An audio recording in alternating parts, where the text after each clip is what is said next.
하나 이제 설교에 들어가면서 하나 해보겠습니다. 진리라는 것은 무엇입니까? 여러분이 말하는 진리라는 것은 무엇입니까? 또 세상에 나가서 말하는 진리라는 것은 무엇이라고 세상은 말하고 있습니까? 진리라는 것은 존재합니까? 아니면 진리는 상황에 따라서 변하는 것일까요? 신뢰할 만한 리서치 기관인 바나그룹에서 한 리서치에 의하면은 미국에 있는 30% 정도, 20% 정도의 사람이 절대적 진리가 존재한다고 믿고 있다고 얘기하고, 그 다음에 크리스찬들, 더 놀라운 이제 숫자는 크리스찬들 중 안에서 절대적 진리가 존재한다고 믿는 사람들은 30% 정도 있다라고 얘기합니다. 즉 현재 시대를 사는 많은 사람들에게 절대적 가치와 진리라는 것은 존재하지 않고, 그러기에 그것은 관심 밖의 토픽이라는 것과 같은 말인 것 같습니다. 무엇이 진리라는 것에 대해서 오늘 우리가 논하는 것보다 오늘 하루를 우리가 행복하게 살고 의미 있게 살고 그리고 잘 사는 것이 어쩌면 많은 사람들에게 더 중요한 토픽이 아닌가, 그런 생각을 해보게 됩니다. 하지만 지금 오늘 그 말씀의 제목과 같이 진리라는 이 토픽에서 이 똑같은 고민을 초대교회로부터 이 땅에 사는 모든 믿는 사람들이 답해야 했었던 그런 문제인 것입니다. 저희가 함께 봉독한 이 본문에서도 이 문제가 제기되었고, 많은 사람들이 진리인지 유익인지에 대해서 본인들의 스탠스를 정해야 됐고, 그들의 그 헌신을 필요로 했었습니다. 오늘 예수님이라는 한 사람을 두고 사람들은 어떻게 반응했는지 저희가 본문을 통해서 살펴보고, 그리고 나에게 있어서 오늘 이곳에 모인 여러분들에게 있어서 예수님은 누구시고 그 진리 앞에 여러분들은 우리는 어떻게 서야 되는지에 대해서 알아보고 결단하는 그러한 시간을 저희가 함께 가져보고자 합니다.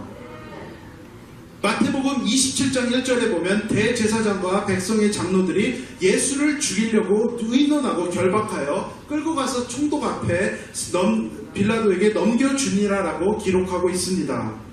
이 당시에 유대는 로마 통치 안에 있었기 때문에 그들이 할 수 있는 일들이 상당히 제한되어 있었습니다.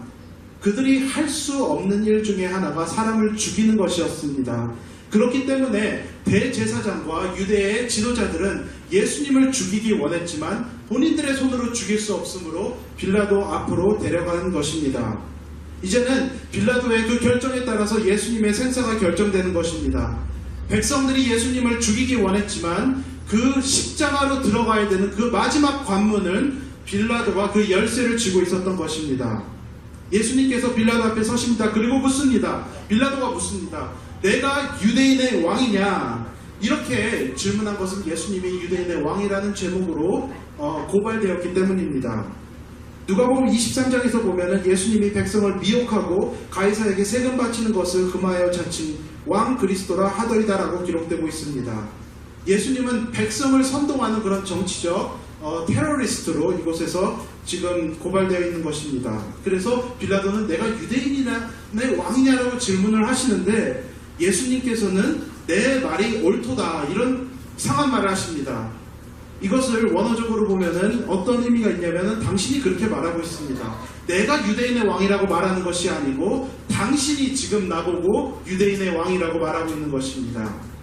빌라도는 예수님에게 그 책임을 전가하기 원했지만은 오히려 예수님은 당신이 지금 그렇게 말하고 있다라는 그런 애매한 말씀을 하셔가지고 지금 이제 빌라도는 굉장한 고민에 빠지게 됩니다.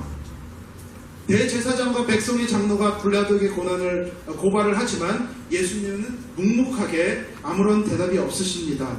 저희가 한번 상식적으로 한번 생각해 보기 원합니다. 만약에 고발을 당하면은 아무 죄가 없다면 누가 가만히 있겠습니까? 당연히 변명을 하는 것이 상식이지만 예수님은 아무 말씀이 없으십니다. 그것을 이상하게 생각한 빌라도는 뭐라고 얘기하냐면, 그들이 너를 쳐서 얼마나 많은 것으로 증언하는지 듣지 못하느냐. 말을 바꿔서 얘기하면은 사람들이 너를 이렇게 고발하고 있는데 너가 할 말이 있다라면은 한번 너가 스스로를 디펜드 해보라고, 여기서 지금 스스로 죄가 없다라고 말해보라라고 빌라도가 얘기하고 있는 것입니다. 그 다음에 예수님을 바라바라는 죄수와 함께 무리 앞에 세워서 이제 그 중에서 한 명을 풀어주려고 합니다. 빌라도가 예수님을 바라바와 함께 세운 것은 예수님을 백성의 힘으로 예수님을 풀어주기로 생각을 했기 때문입니다. 이는 그가 그들의 시기로 예수를 넘겨줄 줄 알미더라. 그러니까 빌라도는 예수님이 아무런 죄가 없으신 걸 알았습니다. 그래서 백성의 손으로 이들을 풀어주려고 했습니다. 그리고 저희가 읽었던 이 본문 안에서 보면은 그의 아내가 와서 밤에 꿈을 꾸었는데 예수님, 이 사람 아무런 죄가 없는 사람이, 이 사람은 옳은 사람이다. 아내로부터도 얘기를 듣고, 그리고 스스로 봐도 아무런 죄가 없고, 그래서 백성의 힘을 통하여서 이제 예수님을 풀어주려고 하는데, 근데 백성은 십자가에 못 박아야 된다고 얘기합니다. 그래서 이제 빌라도가 들어서 뭐라고 얘기하냐면, 어찌미냐, 무슨 악한 일을 하였느냐, 이 사람은 무죄하다, 죄를 너에게 돌린다, 나는 손을 씻는다라고 하면서 손을 씻어버리는 모습을 저희가 보게 됩니다. 저희가 이 본문을 통하여서 빌라도는 예수님이 무죄인 것을 100% 알았습니다. 예수님이 시기를 당하고 있는 것을 알고 있었습니다. 그래서 24절에서 빌라도가 아무 성과도 없이 도리어 밀란이 나려는 것을 보고 물을 가져다가 무리 앞에서 손을 씻으며, 나는 이 사람이 죄가 없는 것은 아니, 나는 이제 손을 씻는다라고 얘기하고 있습니다. 근데 저희가 이곳에서 하나 알아야 될 것은, 빌라도는 사람을 두려워했던 것입니다. 왜냐하면 빌라도는 유대 총독으로 로마의 오도로 이것에 있었기 때문에 밀란이 나면은 위험이 생깁니다. 그렇기 때문에 밀란이 나게 하지 않기 위해서 빌라도는 진리가 무엇인지 알았지만은 사람들 편에 서서 이제 판결을 내리게 됐던 것입니다. 빌라도에게 있어서의 진리라는 것은, 진리가 무엇인지 압니다. 하지만 그가 말하는 진리라는 것은 나의 유익이 위협받지 않는 선에서 지키는 것이 진리였던 것입니다. 우리가 한 가지 이것을 통해서 알기 원합니다. 우리의 인생을 쥐고 계신 분은 하나님이시지 사람이 아닙니다. 아멘. 믿으시면 아멘 하시기 바랍니다. 여러분, 사람을 두려워하지 마시고 환경을 두려워하지 마시고 늘 하나님을 두려워하시는 이곳에 모인 모든 성도분들 되시길 바랍니다. 빌라도는 자기의 손을 털려고 했지만은 실제로는 십자가로 가는 마지막 관문을 허락하여 준 것이고, 마태복음 27장 26절에서 마지막에 예수는 채찍질하고 십자가에 못 박혀 넘겨주니라. 빌라도는 자신이 책임이 없다라 생각했지만 성경은, 하나님은 빌라도가 책임이 있다라고 말씀하고 계신 것입니다. 저희가 본문에서 보면 예수님은 빌라도에게 한 번 대답한 것 이외에 아무런 말이 없으신 걸 보게 됩니다. 그리고 예수님께서 그 전날 체포된 후부터 거의 아무런 말이 없으신 것을 저희는 본문을 통해서 보게 됩니다. 예수님께서는 아무런 말을 하실 필요가 없었습니다. 왜냐하면 이 십자가로 가는 것이 자기의 사명인 것을 알고 계셨기 때문입니다. 물론 육신적으로는 괴로웠기 때문에 겟세마네 동산에서 주여 주여 이 잔을 피할 수 있다면 피하게 해달라는 기도를 드렸지만은, 하지만 이것을 하나님께서 주신 사명으로 받아들이고 아무런 말 없이 묵묵히 이것을 받아들이셨던 것입니다. 십자가에 순종하셨습니다. 하지만 그와 반대로 빌라도는 어떠했습니까? 빌라도와 유대인의 지도자들과 백성들, 그리고 유다 나머지 사람들은 어땠습니까? 유대의 지도자들은 예수님이 자기의 인기를 얻는 것이 관심이 없다는 것을 안 후에 그를 죽이기 원했습니다. 백성들은 예수님으로부터 많은 것들을 받았습니다. 병들이 치유되고 음식을 받고 여러가지 귀신이 쫓아지고 여러가지를 받았지만은 예수님께서 정치적 지도자가 되실 의향이 없다는 걸 아신 후에 예수님을 십자가에 못 박으라 라고 백성들은 외치고 있었던 것입니다. 빌라도는 어땠습니까? 자신은 자신의 정치적 생명을 보호하기 위해 예수님에게 가장 극형인 십자가로 내몬 것입니다. 이들 모두의 특징은 본인의 이익과 하나님의 뜻이 충돌되었을 때 본인의 이익을 선택했다는 것이고, 그리고 예수님을 버렸다는 것입니다. 예수님은 하나님의 뜻을 쫓아 십자가를 쫓았지만은 백성들과 나머지 사람들은 본인의 유익을 선택했던 것입니다. 예수님은 자신을 부인했지만 나머지 사람들은 본인의 유익을 쫓고 자기 부인이 없었던 것입니다. 예수님께는 순종함으로 십자가를 지셨지만은 하나님의 뜻이 이루어졌지만은 나머지 사람들은 이 악한 도구로 사용되는 사람들이 되었던 것입니다. 여러분, 우리가 진리와 우리의 유익이 충돌되었을 때, 진리를 선택하지 않고 유익을 선택했을 때는 우리도 이곳에 있는 이 사람들과 같이 악의 도구로 사용되어질 수 있는 그런 것을 이 본문이 우리에게 가르쳐주고 있습니다. 저는 13세, 13살 때 저희 부모님을 따라서 미국이 아니고 남반구에서 거의 가장 밑에 있는 뉴질랜드라는 나라로 이민을 갔습니다. 그곳에서 저는 그 당시에 저희는 그곳은 이민 역사가 상당히 길지 않았기 때문에 저희는 1세대적인 삶을 살았습니다. 그래서 저희 부모님도 엄청 많은 고생들을 하셨고, 저도 학교에서 사회에서 많은 고생을 받았습니다. 인종차별도 있었고 여러 가지 그런 어려움들이 많았습니다. 그래서 저는 이제 자라면서 어떤 생각을 하게 됐냐면은 무조건 돈을 많이 벌어야 되겠다, 그런 생각을 하게 됐습니다. 그래서 이제 대학교 이제 그 설명회를 갔었을 때 뭘 해야 될까 이런 생각을 했을 때 거기서 돈을 제일 많이 벌 수 있는 직업이 이제 회계사라고 거기서 나왔습니다. 그래서 그럼 나는 저게 돼야 되겠다, 그런 마음을 가지고 저의 청소년기를 보내고 이제 대학을 들어갔습니다. 하지만 이제 돈이 전부인 줄 알고 세상에 그런 것들이 저의 전부인 줄 알았던 저에게 하나님께서 대학생 때 저에게 찾아와 주셔서 내가 너의 인생을 돕겠다라는 그런 약속과 함께 저를 만나 주셨습니다. 그때 저는 거듭나는 그런 경험을 하게 되었습니다. 그렇게 이제 저는 이제 대학교를 졸업하고 이제 하나님을 위해 살길 원했지만 정확하게 어디로 가야 되는지는, 뭘 해야 되는지 몰랐기 때문에 원래 전공했었던 그 회계를 계속해서 CPA가 되려고 준비하는 과정 중에 있었습니다. 하지만 하나님께서 그 이제 미래를 정해야 되는 그런 시점에 저에게 마가복음 말씀에 나와 있는 내가 너를 사람 낚는 어부로 부른다라는 그 말씀을 주셨습니다. 그래서 제 이름이 피터입니다. 왜냐하면은 저의 사명은 사람을 낚는 어부가 되는 것이 저의 사명이기 때문입니다. 그래서 이제 사역자로 하기로 헌신을 하고 목회자로 가려고 했는데 저희 부모님에게 이제 이런 것들을 나눴습니다. 제가 이제 하나님께서 이렇게 부르시고, 왜냐하면 저희 부모님도 교인이시기 때문에 이제 말씀드렸더니 저희 부모님께서 펄쩍 뛰시면서 안 된다라고 말씀하셨던 것입니다. 제가 사실 이제 그 부분에서 이해할 수 있는 부분들이 있었습니다. 왜냐하면 자녀들이 잘 되는 걸 원하셨기 때문에 그런 이민이라는 선택을 하셔서 그곳에 오셨는데, 제가 이렇게 한다라고 하니까 부모님들께서 반대하는 그 마음을 제가 이해할 수는 있었습니다. 하지만 제 주변에 또 다른 친구들을 보면은 이제 사역자로 헌신해서 갈 때 부모님들로부터 축복을 받으면서 가는 많은 케이스를 봤는데, 저희 부모님들께서는 네가 사역자를 하기 원한다라면 앞으로 이제 우리를 찾아오지 말라라는 그런 아주 심한 말까지 제가 들어서 마음에 많은 그런 아픔이 있었습니다. 그래서 이제 그런 고민과 갈등 속에 이제 시간을 보내는데, 하나님께서 기도 가운데 하나님께서 제 마음을 붙잡아 주시고, 제가 두려워하는 저희 이제 부모님으로부터의 그 리젝션, 그리고 앞으로의 미래에 정확하게 보이지 않는 그런 모습들을 하나님께서 오버컴하게 하시고, 하나님께서 저를 결단하게 하시고, 그 안에 제가 결단하면서 나아갔을 때 하나님께서 저희 부모님의 마음도 만져주시고 변화시켜 주셨습니다.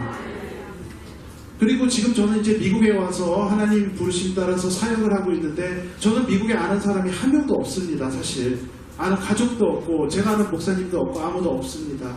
하지만 지난 이제 미국에 와서 사역과 모든 것들을 바라봤을 때 하나님께서 때로는 교회를 통해서 저를 도우시고, 전혀 알지 못하는 사람들을 통해서 도우시고, 갑자기 장학금 준다고 하셔서 도와주시고, 여러 가지 말도 안 되는 통로를 통해서 늘 하나님께서 만나 매출하기를 보내시면서 필요한 사람들을 보내주셔서 저를 도와주셨던 거를 참 지금 어떻게 생각하면 내가 어떻게 목사가 된다라는 걸 바라보면 오직 하나님의 은혜라고밖에 제가 설명할 수가 없습니다.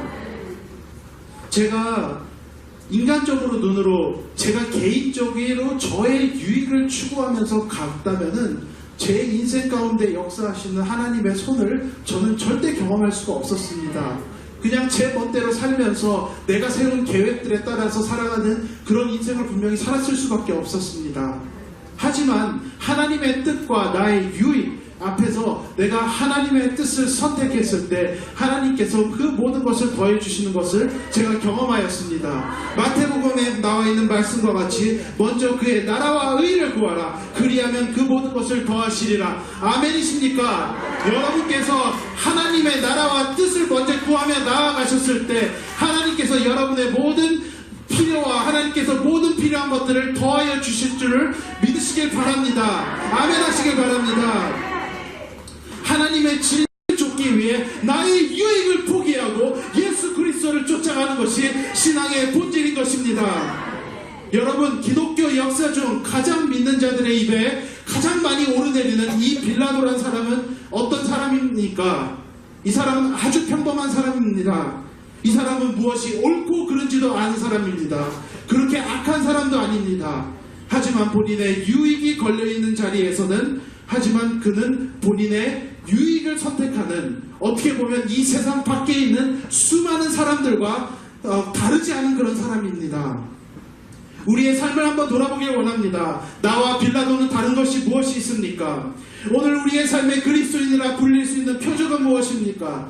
밖에 있는 다른 세상 사람들이 나를 보았을 때 내가 그리스도인이라고 불릴 수 있는 그런 표적은 무엇입니까? 이런 것, 우리가 교회를 나오는 것이 표적입니까? 말씀을 보는 것이 표적입니까? 이런 것들이 표적일 수도 있지만은 그렇게 많은 사람들이 교회를 출석하고 그렇게 교회가 많은 이 한국 땅과 미국 땅에 왜 그리스도인의 이름들이, 그리고 교회의 이름이 땅바닥에 떨어져 있는 것입니까? 십자가가 없는 기독교는 기독교가 아닙니다. 십자가가 없는 교회는 교회가 아닙니다. 우리가 예수님을 쫓아가야 되지만은, 예수님을 믿어야 하지만은 동시에 우리가 예수님을 쫓아가야 하는 것입니다. 왜냐하면 예수님께서 나를 구원하시고 그렇기 때문에 우리는 예수님을 뜨겁게 사랑하면서 우리가 예수 그리스도를 쫓아가야 되는 것입니다. 우리 믿는 사람들은 교회는 세상에 표지판 같은 존재입니다. 길을 잃고 헤매고 있는 세상의 방향을 제시해야 되는 그 사명이 우리 교회에게, 믿는 자들에게 있는 것입니다. 세상은 화려한 것을 추구하고 눈에 보기 아름다운 것을 얘기하고 숫자가 많은 것을 얘기합니다. 하지만 그것은 진리가 아닙니다. 진리는 십자가가 진리인 것입니다. 십자가는 아프고 괴롭습니다. 화려하지도 않고 아름답지도 않습니다. 십자가를 진다고 해서 그 누구가 우리를 알아주겠습니까? 하지만 그 십자가를 통하여서 하나님께서 영광을 받으셨고 우리는 하나님의 자녀가 되는 놀라운 권세를 누리게 되었습니까? 아멘이십니까? 그 똑같은 십자가를 지라고 주님께서 우리에게 명령하십니다. 내가 오늘 지고 있는 십자가는 무엇입니까? 내가 오늘 하나님의 뜻을 이루기 위하여서 나에게 유익을 포기하는 것은 무엇입니까? 매 순간순간마다 그런 것이 오지 않습니다. 하지만 우리가 예수 그리스도를 따라가다 보면은 우리가 나의 유익인지 진리인지 선택해야 되는 순간들이 오게 됩니다. 우리의 직장 안에서 선택해야 되는 순간이 오게 됩니다. 가족 안에서 나의 유익과 하나님의 뜻이 다른 순간이 있습니다. 그리고 우리의 친구들과 사람들의 관계 안에서 그것이 다른 순간들이 있습니다. 이렇게 하나님의 뜻과 나의 뜻이 다를 때 여러분은 무엇을 선택하십니까? 특별하게 여러분과 이웃의 관계는 어떠합니까? 여러분의 이웃은 여러분의 유익을 위해 존재합니까? 여러분은 이웃의 유익을 위하여서 존재하십니까? 십자가는 수직관계와 허리존털한 관계를 다 나타내고 있습니다. 우리가 하나님과의 관계를 맺는 것이 너무나도 가장 중요합니다. 하지만 그와 동일하게 중요한 것은 나와 이웃과의 관계입니다. 그렇기 때문에 하나님께서 말씀하셨을 때 하나님을 사랑하는 것이 내 이웃을 사랑하는 것과 동일하다라고 하나님께서 말씀하시는 것입니다. 우리는 우리의 이웃을, 내 몸을 내어놓고 나의 유익을 구하지 아니하고 내 몸과 같이 내 이웃을 사랑하는 것이 우리 신앙의 본질인 것입니다. 십자가를 진다는 것은 세상 사람들에게는 어리석은 일입니다. 나의 유익을 포기하고 하나님의 유익을 구한다는 것은, 또한 나의 이웃의 유익을 구한다는 것은 세상 속에서는 일어날 수 없는 일입니다. 하지만 그리스도인은 달라야 합니다. 왜냐하면 예수님 때문입니다. 예수님께서 십자가를 지었습니다. 우리 같은 죄 많은 사람들을 위하여서 예수님께서 하나님께서 하나밖에 없는 독생자를 이 땅에 보내셔서 우리를 위하여서 예수님께서 십자가를 지셨습니다. 본인에게 아무런 잘못이 없으셨지만 우리를 구원하기 위하여서 대성물이 되셔서 십자가에서 돌아가셨습니다. 우리는 이제 그 예수님의 사랑에 감동되어서 하나님을 사랑하고 그리고 동시에 나의 이웃을 사랑해야 되는 것입니다. 이것이 우리가 세상에 전해야 되는 메시지고 우리가 세상에 보여줘야 되는 우리 기독교의 아이덴티티인 것입니다. 우리는 하나님의 사랑에 빚진 자들입니다. 우리는 하나님의 뜻을 저버리지 아니하고 우리가 하나님의 은혜를 모른 채 살아가서는 아니 되고 우리는 그 하나님의 무한한 사랑에 감사하면서 사랑하고 그리고 그것보다 한 걸음 더 나아가서 나의 이웃을 섬기는 우리 모두가 되어야 되는 것입니다. 어릴 적 제가 좋아하는 즐겨 찾던 산이 있었습니다. 그 산에 올라가면은 어떤 작은 웅덩이가 있었는데 저는 그곳에서 개구리를 많이 잡았었습니다. 근데 그 웅덩이는 물이 차는데 물이 빠지는 구멍이 없었습니다. 그래서 항상 그곳은 악취가 나고 벌레가 들끓는 그런 웅덩이였습니다. 여러분, 우리가 그리스도인이라고 하지만은 우리가 하나님께서 주신 우리의 사랑을 우리가 흘려보낼 수 없다라고 하면은 우리는 이 웅덩이와 같이 악취나고 벌레가 들끓는 그런 그리스도인, 우리는 소금 맛을 잃어버린 그런 그리스도인이 될 수밖에 없습니다. 우리가 하나님으로부터 받은 사랑을 우리의 이웃에게 흘려보내면서 우리가 받는 것도 기쁘지만 우리가 주는 것이 더 기쁜 것입니다. 아멘이십니까? 우리가 그렇게 살아가는 그런 그리스도인이 되어야 되는 것입니다. 예수께서 지신 십자가를 나도 짐으로 우리의 신앙이 흘러가야 되는 것이고 그런 우리의 삶을 통하여서 하나님께서 영광을 받으시고 온 세상엔 그리스도의 빛을 우리가 비출 수 있는 것입니다. 그렇다면 우리는 십자가를 어떻게 져야 하겠습니까? 우리는 빌라도와 같이 말로 질 수 없습니다. 십자가는 묵묵히 예수님과 같이 져야 되는 것입니다. 예수님께서 하나님의 뜻에 자신의 시선을 맞추면서 그 뜻에 순종하시면서 십자가를 지신 것 같이 오늘 우리의 유익을 바라면서 십자가를 지는 것이 아니라 오늘 나에게 하나님께서 원하시는 것이 무엇인지에 초점을 맞추면서 오늘 나에게 말씀하시는 것이 무엇인지를 바라보면서 하나님의 말씀에 우리가 충성하고 기도로 우리가 성령 충만하여져서 하나님의 선하시고 하나님의 선하신 뜻을 분별하여 주님을 쫓아가야 되는 것입니다. 우리는 묵묵히 져야 됩니다. 우리는 불평하면서 불만을 표현하면서 우리가 십자가를 질 수 있는 것이 아니고 우리는 예수님과 같이 묵묵히 하나님의 사명을 바라보면서 십자가를 져야 하는 것입니다. 그래서 성경은 하나님의 나라는 말에 있지 아니하고 능력에 있다고 기록하고 있는 것입니다. 우리가 삶으로써 십자가의 능력을 나타내는 우리 모두가 되기를 바랍니다. 이제는 말씀을 맺겠습니다. 빌라도는 진리가 무엇인지 분명하게 알고 있는 그런 사람이었습니다. 하지만 그는 사람들 눈치 때문에 자신의 기득권 때문에 진리를 선택하지 않았습니다. 오늘 나의 모습이 빌라도와 같지 않은지 돌아보길 원합니다. 말씀을 안다고 하여 하나님의 뜻을 안다고 하지만 내 안에 행함이 있는지 나는 십자가를 지고 있는지 이 시간 우리가 돌아보길 원합니다. 혹시 내가 다른 사람들보다 더 많은 것을 알기 때문에 신앙의 연수가 더 길기 때문에 십자가를 지고 있다고 생각하고 있는지 아닌지 우리가 더 낫다고 생각하지 않는지 그런 우리의 모습을 돌아보기 원합니다. 우리는 하나님의 사랑을 거저받은 사람입니다. 우리는 예수께서 내 죄를 사하기 위해 나에게 영원한 생명을 주기 위해 십자가를 지셨음을 아는 사람들입니다. 이제는 그것을 아는 것에서만 멈추는 것이 아니라 이제는 그 남은 십자가를 주님 내가 지겠습니다 하면서 나아가야 되는 것입니다. 여러분이 주님을 사랑한다면 이제는 나의 유익과 안정을 구하는 것이 아니라 하나님께서 무엇을 원하시는지를 그것을 구하고 행해야 하는 것입니다. 진리를 마음 안에만 두는 것이 아니라 진리를 선택함으로 나의 유익을 포기함으로 하나님의 영광을 나타내는 백향목교회 성도분 되시기를 주님의 이름으로 축원드립니다. 이 시간 기도하겠습니다. 하나님 아버지, 예수님께서 십자가를 말없이 순종함으로 지셨기에 오늘 우리가 이 자리에 있습니다. 하나밖에 없는 아들을 이 땅에 보내주셔서 십자가를 지게 하신 것은, 나를 구원하여 주셔서 자녀 삼으신 것은 우리가 십자가를 지고 주님을 따라오게 하시기, 그런 사람들이 되길 원하시기 때문인 것을 우리로 하여금 깨닫게 하여 주시옵소서. 하나님 아버지, 이제는 우리가 입술로만 그리스도인이라 얘기하는 것이 아니라 하나님의 사랑을 나의 이웃에게, 나의 가장 가까운 이웃으로부터, 나의 가족으로부터, 나의 친구에게로, 나의 동료들에게 전달하는 그 사명을 감당하게 하여 주시옵소서. 하나님, 그리고 또한 백향목교회를 통하여서 하와이와 미국 그리고 온 세계에 복음을 전파할 수 있는, 하나님의 사랑을 전파할 수 있는 이 교회가 될 수 있도록 하나님께서 이 재단을 축복하여 주시옵소서.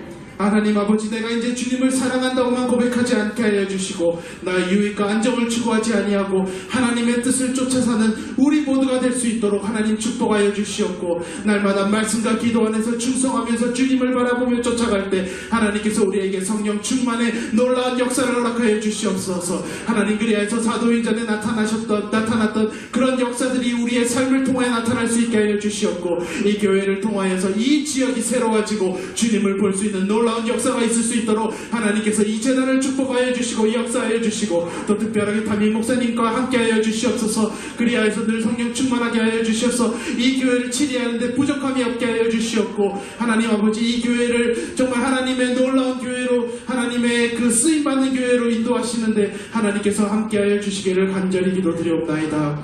이 모든 것 감사드리며 예수님의 이름으로 기도드렸사옵나이다.